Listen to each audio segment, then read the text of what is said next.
इस चैनल को सब्सक्राइब करें और बेल बटन अवश्य दबाएं। देखो, आज का मानव बाहर की भौतिक जानकारी करने में तो बहुत माहिर है, बहुत कुछ जान चुका है और बहुत कुछ जान रहा है। दूर दूर के सूर्य, चंद्रमा, पृथ्वी आदि, चंद्रमा आदि लोगों को देख लेता है, जान लेता है, नाप लेता है कितनी दूर हैं, कितने बड़े हैं, कितनी गति है चल रहे हैं। लेकिन ये सब कुछ जानने के बावजूद भी जो है मनुष्य जीवात्मा अपने आप से अनभिज्ञ रहता है। तो उसका बहुत कुछ जानना कोई मायने नहीं रखता है। जब स्वयं को ही नहीं पता कि मैं स्वयं में क्या हूं, तो उसका बाहर का बहुत कुछ जानना कोई मायने नहीं रहता है। अरे बाहर का तो बहुत कुछ जानना है, ये तो उस आदिम हमारे ऋषि महात्मा लोग कहते हैं कि जानने को तो बहुत सी चीजें हैं। कोई वैद्य जानता है, कोई कलाकारी गायन विद्या जानता है, कोई योग जानता है, कोई कुछ जानता है। लेकिन हमारे ऋषि लोग कहते हैं कि एक ऐसा भी आदि मूल तत्व है कि जिसको जानने के बाद हमें और कुछ भी जानने की शेष इच्छा नहीं रहती है, यानी सब कुछ जाना हुआ हो जाता है। जैसे कि वृक्ष है, अगर हम उसकी जड़ को खींचते हैं तो पूरा वृक्ष खिंच जाता है, जबकि वृक्ष की जड़ें दिखाई भी नहीं देती, जमीन के अंदर गड़ी रहती, नीचे रहती हैं। और अगर उस जड़ को छोड़कर हम पूरे पेड़ को पत्ते पत्ते को खींचते रहें तो पत्ते भी सूख जाएंगे, पेड़ भी सूख जाएगा, जड़ भी सूख जाएगी। इसी प्रकार से वो ईश्वर भी अदृश्य है, लेकिन वो आदि मूल है। संसार का संचालक वही है, जैसे पेड़ की संचालक जड़ होती है, इसी प्रकार से आदि मूल जो तत्व है वही संसार को, वही हमें सब कुछ चलाता है। इसलिए उसको जानना जरूरी है। उसको जब तक नहीं जानेंगे इतना हमारा कल्याण, आत्मा का कल्याण नहीं होता। और वो अदृश्य है, वो आदि मूल तत्व कहीं दूर नहीं है, वो हमारे पास ही रहता है, लेकिन हमें अज्ञान की दूरी है, वो हमें अज्ञान है। जैसे कि किसी पार्क के अंदर एक व्यक्ति बैठा है और उसी पार्क के अंदर एक तरफ ने पानी का झरना है और एक तरफ ने अग्नि की भट्ठी है। जबकि एक उस आदमी को बहुत सर्दी लग रही है, लेकिन उसको पता नहीं कि ये सर्दी किससे दूर होगी, और वह अज्ञानवश वो पानी का झरना के पास जाकर के बैठ जाता है। तो क्या उसकी सर्दी दूर होगी? कभी नहीं। इसी प्रकार से एक दूसरा व्यक्ति बैठा है उसी पार्क के अंदर, उसको बहुत तेज गर्मी लग रही है और वह उसको भी पता नहीं है कि गर्मी दूर कैसे होगी। वह उस गर्मी को मिटाने के लिए अग्नि के पास जाकर बैठता है, तो क्या उसकी अग्नि दूर होगी? दूनी और बढ़ जाएगी। इसी प्रकार जो सांसारिक दुख है, चिंता है, बेचैनी है, अशांति है, इससे मनुष्य दुखी हो जाता है। और इस दुख को मिटाने के लिए वो क्या करता है? वह परिवार में आता है, धन के पास जाता है, मित्रों के पास जाता है, राजकाज की इच्छा करता है। इन सब धन दौलतों के फंस कर दूना दुखी और हो जाता है। जबकि अगर उसको ज्ञान हो तो वह उस आदि मूल तत्व, उस परमपिता परमात्मा की शरण में चला जाए तो वह आनंद से परिपूर्ण हो जाए। देखो, ये सांसारिक धन दौलत है, ये भी बहुत कुछ है, ऐसा नहीं है कुछ नहीं है, लेकिन धन से सब कुछ नहीं मिलता है। धन से वही चीज मिलती है तो धन से मिल सकती है। धन से बिस्तर मिल सकता है, धन से नींद नहीं मिल सकती। धन से भोजन मिल सकता है, धन से भूख नहीं मिल सकती। धन से पुस्तकें मिल सकती हैं, लेकिन धन से ज्ञान नहीं मिल सकता। इसी प्रकार से सांसारिक संसाधनों से सुख मिलता है, सुख सुविधाएं तो मिलती है धन से। एक आदमी पैदल जा रहा है, एक आदमी कार में बैठ के जा रहा है, एक आदमी फटे पुराने कपड़ा पहन रहा है, एक आदमी अच्छे वस्त्र पहन रहा है, एक आदमी झोपड़ी में रहता है, एक आदमी आलीशान महलों में रहता है। लेकिन ध्यान रखना, इन सब में सुख सुविधाएं हैं, इनमें आत्मिक शांति नहीं है। आत्मिक शांति का तो आदि मूल कारण परमात्मा ही है, वही आदि मूल है। उस ईश्वर को जब तक नहीं देख लेंगे, नहीं जान लेंगे, जब तक परम शांति नहीं पा सकती। अब रही बात उस आदि मूल तत्व को जाने कैसे, वो दिखाई तो देता नहीं है, कैसे जाने उसको? ऐसा बात नहीं है। ऐसी कोई संसार में चीज नहीं जो जिसकी सत्ता है और वो दिखाई नहीं देती है।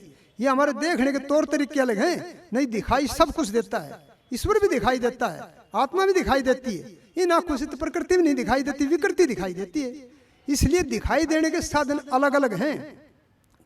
जैसे कि एक आता तत्व ज्ञान, ऋग्वेद का मुख्य विषय है कि संसार में सृष्टि के आदि में हमारे मूल जड़ तत्व जो 5 तत्व हैं, आकाश, वायु, अग्नि, जल और पृथ्वी।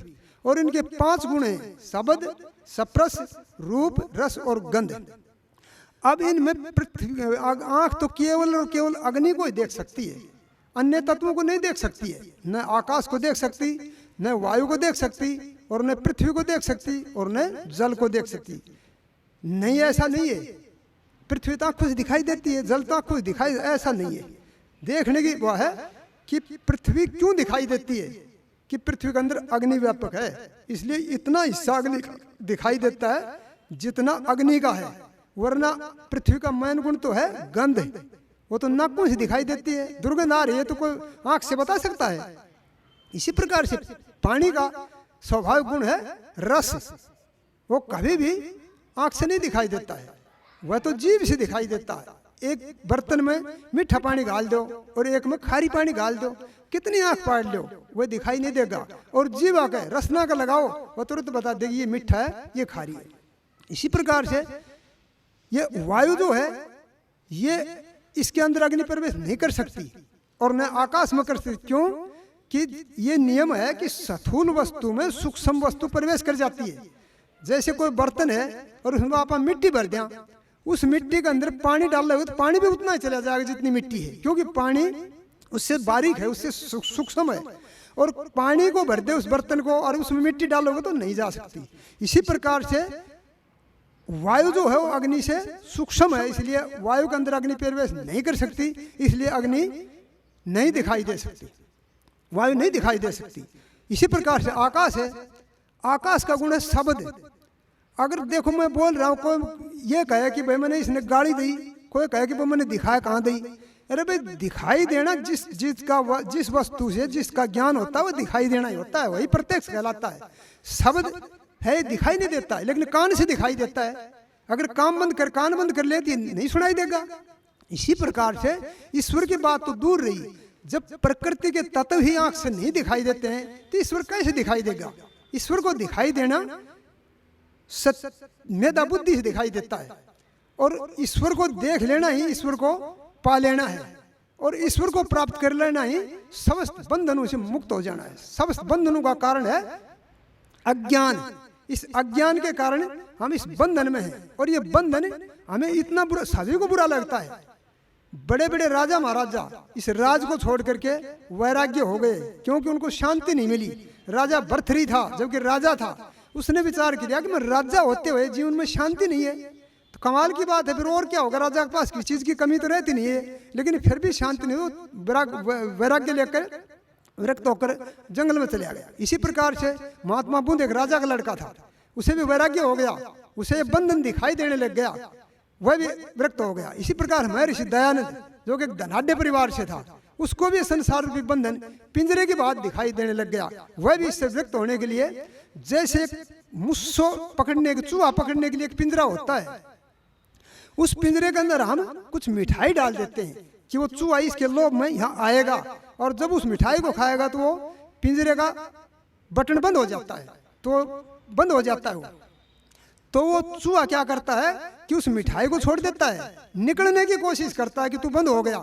वो कभी इधर को जाता है, कभी इधर को जाता है, कभी ऊपर को जाता है, कभी नीचे को, लेकिन वो सारी समय तक घूमता ही रहता है, उस भोजन को नहीं खाता है, उस मिठाई को नहीं खाता है।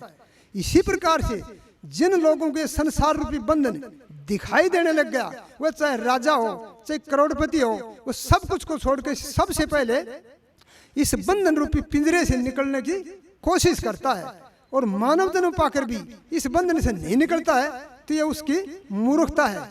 सबसे मेन बात है कि देखो, बंधन पशु को अच्छा नहीं लगता, आदमी की तो बात दूर है।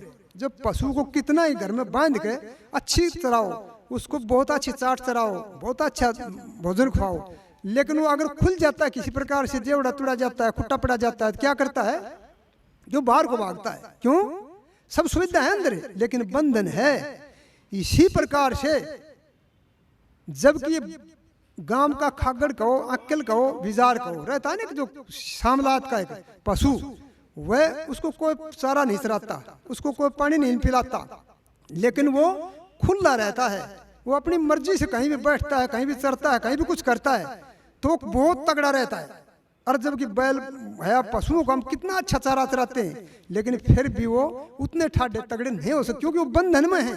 इसलिए बंधन सबको बुरा लगता है, चाहे वो पशु हो, चाहे पक्षी हो, चाहे मनुष्य हो।